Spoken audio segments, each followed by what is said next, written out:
Eric Burgess here, and we're told that if we're given the quadrant, determine if the ratio is positive or negative. And then we're given two scenarios here. The first scenario is we're in quadrant 3, we've got x over r, and the second scenario is we're in quadrant 1, and we've got x over y.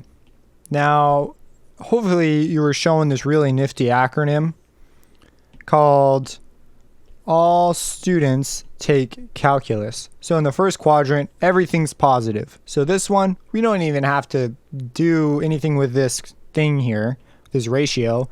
We already know that it's positive. So first one, positive.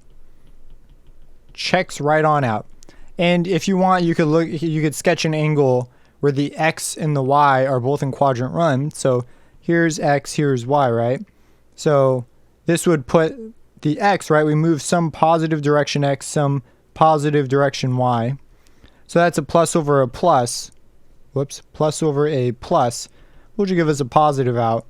So that's another way of looking at this one here. So you could very quickly knock out the second one. You already know it's positive. Like boom, done, moving on.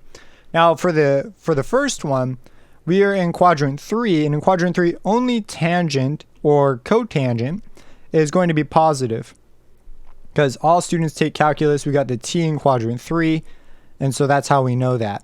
So this first one, tangent is y over x, or cotangent is x over y.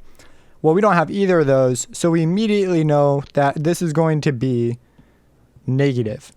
But there's another way to do this that I think some of you will appreciate a little more. It's a little more clear if you don't have that stuff memorized. So we're in quadrant 3, we're in this one. So let's just say we draw something in quadrant 3. So here we are, we've got an angle, we're in quadrant 3, right? There's an angle there. Well, in order to do this, we had to go in the negative x direction, right? Because this is the positive x direction. So x is negative, but r is always positive because it is a measurement of distance, right? We use a distance formula to get r. So we never actually wind up with a negative r. So we're going to have a positive r on the bottom.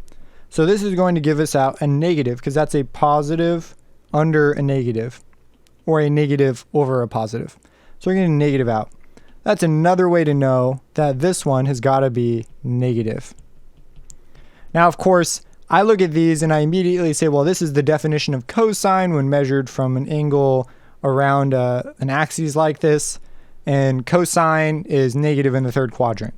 That's how I think of it. You just look at it and you kind of know. And I highly encourage you to begin to get into the mindset of being able to look at these ratios and tell what they are. These problems can be answered extremely quickly once you know that and you know this. And these make a lot of sense. The reason this is true is because of how we're drawing the ratios here. So if you were to draw a ratio, up here, both x and y will be positive regardless of what you do. So every single ratio of them will also be positive. If you have any questions about this, let me know. Subscribe and hit that bell icon for future videos, and we'll catch you in the next problem.